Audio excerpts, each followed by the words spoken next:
The last thing that we always ask guests is, what would your little blackbird worm of wisdom be? Which is advice. it might be to your younger self, so Do your best. It's always a reoccurring theme that's gone through my life, and again, the men in my life have reiterated this back to me. God, there's so many things I could say. I mean, you've given loads of advice, but what's the key thing that may have added value?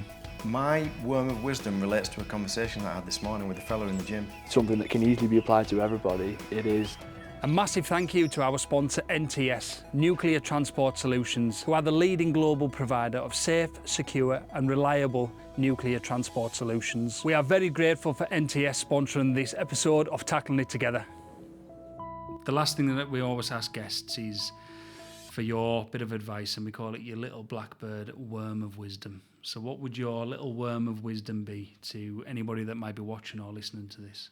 God, there's so many things I could say. I mean, you've given loads of advice, but what's the key thing that, I don't know, maybe back when you were at that time when you were trying to figure things out for yourself, what may have added value? I think it's believing in myself, and it is hard when you're struggling with mental health. I struggled for years, like being in the bottom of a well. You can see the light at the top there. You just can't get to that light, and you keep slipping back down. I say, don't be hard on yourselves. You're trying your best. People are trying their best with the tools you've got available at the moment, and just try and make small steps forward. As long as you're having more good days than bad, that's okay. You're improving. You're getting better. You're moving forward. You know, if you're having more bad days than good, well, you speak to somebody with that probably then. And obviously, there's always somebody there to talk to and listen to. There's always somebody to listen. I don't mean professionally. I mean a friend or family or colleague. And I've had people come out the woodwork who I wouldn't class as good friends, but you realise when things are tough, who your real friends are, who the people are.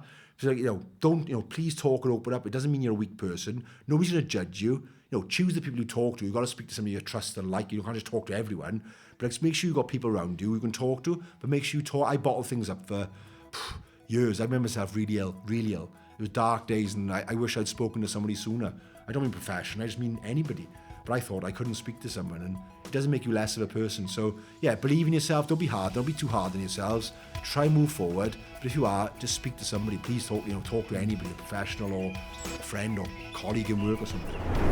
My worm of wisdom relates to a conversation that I had this morning with a fella in the gym. And it reflects why a lot of people struggle in life. So I'm in the gym, and I know this guy, and I said, "How's it going, mate?" He said, "Oh, fucking Monday, fucking hell." I said, "I don't agree with you." I said, "It's a choice, isn't it?" He said, "Is it?" I said, "Yeah, you've got a choice. You've labelled Mondays as being really fucking miserable and down and energyless. It's a choice." And he's probably held that belief he's 64, for 64 years.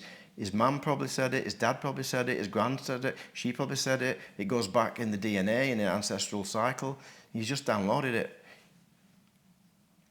And he had some manifestations of stress as well. Diabetes, high blood pressure, stress levels really going through the roof, anxiety. It's no wonder, because his world view, or his Monday view, which probably isn't only on Mondays, is that the world's tough and the world's a drag and the world's fucking hard. Is a victim. So my words of wisdom are, be really, really careful what you say to yourself, because it has massive, massive implications into the way you feel and how you move through life. We call it the little blackbird worm of wisdom, which is advice. So maybe not from an elite performance point of view, but from an average Joe just knocking the pan and working hard on an average week, working, whether that's employed, self-employed, family. What would your little blackbird worm of wisdom be? I would say aim to be that little bit better tomorrow in whatever regard that is that you think can help you.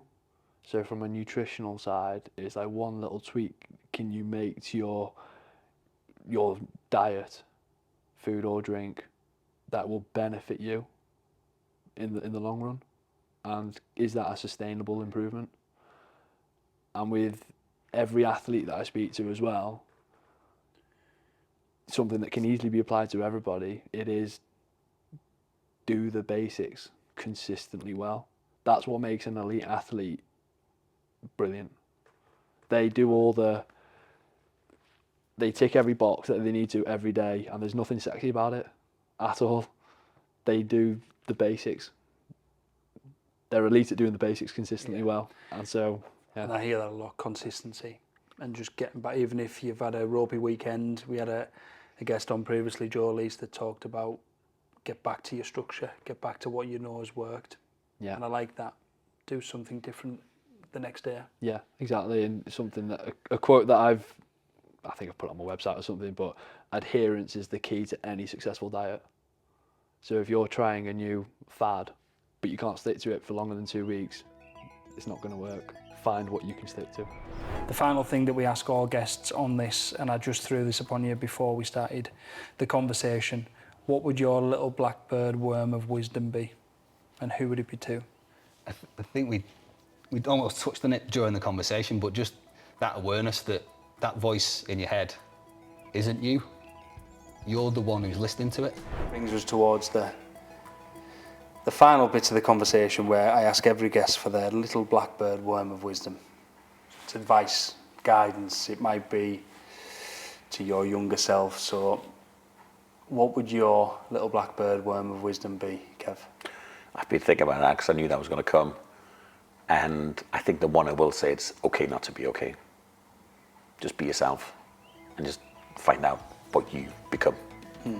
I always say, any young lad, like when you're growing up now and you're on the sesh and you're on the benders, and get out of it early, do your best, like you can find the high you chase through, drinking drugs. You can find that through just being happy in life, you know what I mean? Crack it early and look at improving your health, your finances, your fitness, and get strong and get out of it early, because I'm 40 next year. I'm only 2 years sober. I've spent all them years like a zombie, either intoxicated or on a come down. So it's a lot of years wasted. You know what I mean? If I could turn back the clocks, then I would have definitely done this earlier. But obviously that wasn't part of my soul path. So if you can learn from anything, learn from my mistakes. If you've got the ability to learn from other people, then and take their advice, then good on you. Like I'd say, get yourself sober, get yourself, get your physical health, get the gym, get strong, get a career behind you, and just be happy, mate. Because there's a lot of natural highs out there rather than chasing that high on drugs. Yeah. You asked about what is it, worm of wisdom, and it all links into that. I don't have this one little tidbit or thing that's going to sort out anybody's life, but there's always one thing that's always a reoccurring theme that's gone through my life. And again, the men in my life have reiterated this back to me. My granddad, when talking about relationships and how you try and identify a partner, spoke about this. My father-in-law, my wife's dad, spoke about this in a time where I was in a bit of turmoil and I was really struggling with it. And my dad constantly would talk about this. He would find it difficult, but for me, trust. Everything in life is ran on trust. And people all say money, people all say love, trust is everything. When you go out there and you cross that road, you trust that the car coming down the road is going to brake to let you get across that. That was the phrase that my father-in-law used for me, and he said, that's trust. You trust everybody in society, whether you understand it or not. People will say that love's more important. Before you love somebody, you have trust. A simple thing like you arrange a date on your first date, you've got to trust that they're going to turn up. And you're going to trust that they're going to be there with you for that date. That little bit of trust when they turn up and they're there, that's the foundation that your love builds on. The financial world, how many times do we see it collapse? Yeah, because we lose confidence in how people are making payments back, because we've trusted that people are going to responsibly lend money when that trust has failed. That little worm of wisdom for me is trust. Trust is everything. It's hard to build. It's hard to develop. It's easily taken away. And I don't believe when people say, once you've lost the trust, that's it.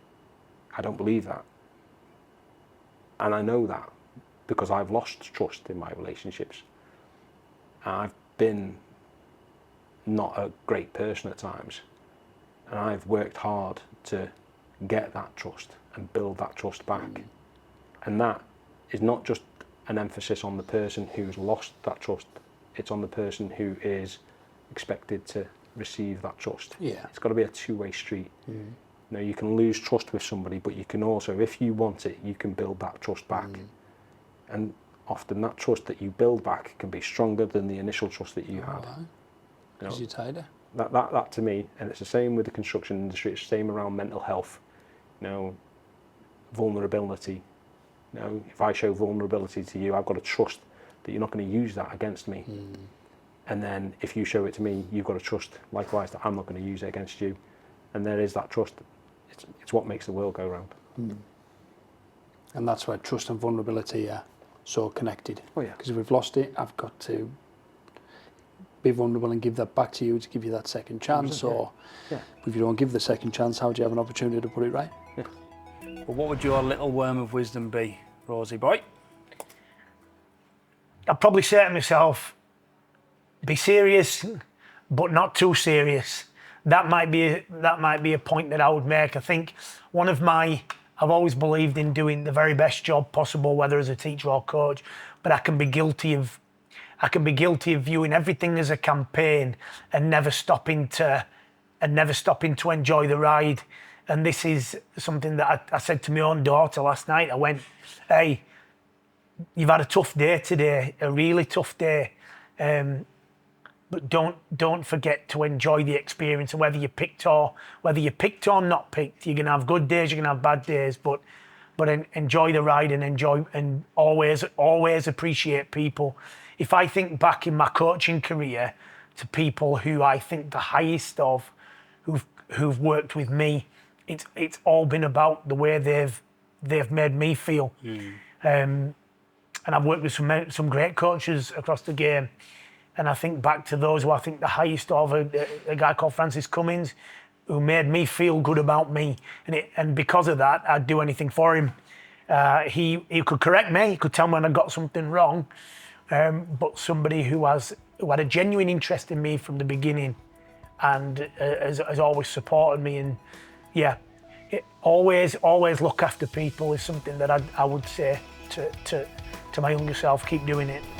Yeah. What would be your worm of wisdom? Well, this is the big thing, isn't it? It's a big crescendo. So I thought long and hard about this. I do have two. So I'll cheat a little bit. But the first one is for people going through the situation is try is the key word here, because this isn't for me to tell people what to do, but try and be open and honest and communicate. So those three things. Open means you can just open up about how you're feeling, what is upsetting you, what's angering you. Honest is being honest with yourself first before with other people. Not everyone needs to know this situation. I mean, and again, when this podcast comes out, a lot of my friends won't have known all of this because that's us, that's my life. But I wanted to share it now and communicate with the right people at the right time when you're ready. Yeah, not forced. There's no timeline, there's no script, there's no to-do list on this. Just do it when you're ready and when you're comfortable. And I think the main thing is know that someone will help. Don't ever think that someone won't, because someone will. If you ask the right people, you'll get the right answers. Yeah. And then my other bit is, the other slant is for people who know someone that has gone through an element of trauma, whatever that is in life, is, I think I said the double negative is don't not ask the question or don't not ask that statement. And what I mean by that is acknowledge it. Say, look, I'm really sorry. I'm sorry to hear your loss. Don't pry, don't be nosy, but just acknowledge it. And that will go so much. Yeah, go so much. And offer a hand and say, look, it's really sorry that situation, but if you ever want to talk about it, I'd really like that. Yeah.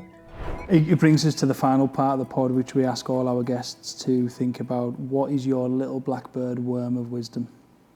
Be present in everything you do. Be present in having a shower. Be present when you're talking to your wife. Be present when you're talking to your parents. You know, I saw a thing a while ago. People get frustrated sometimes when their parents ring them at inconvenient times. But enjoy those conversations because they're not there forever. Yeah. You know, you actually look at that as such a positive that you've still got a parent, if they do ring you, to have that conversation. Yeah. Be present and enjoy it. Be present with your kids. Be present when you're in work. Sometimes you got to get rid of the distractions and just think about what you're there to do. Cut out the noise, cut out the ego, cut out what you think other people think of you, and just be. When you go for a walk, be present, listen to the birds, smell the smells that are out there. You know, sometimes we're all guilty of just going for a walk because you think you need to go for a walk, but actually take that, breathe, smell, be. And that's accept the endorphins. When you hear the birds sing, just take it all in, because that's what we need. That's what the brain needs. Yeah. Thanks for listening, or thanks for watching the podcast. Please take a couple of seconds to engage with us. Please subscribe, like, or give us a comment on how you're finding the podcast so far. And keep listening. Take care. All the best.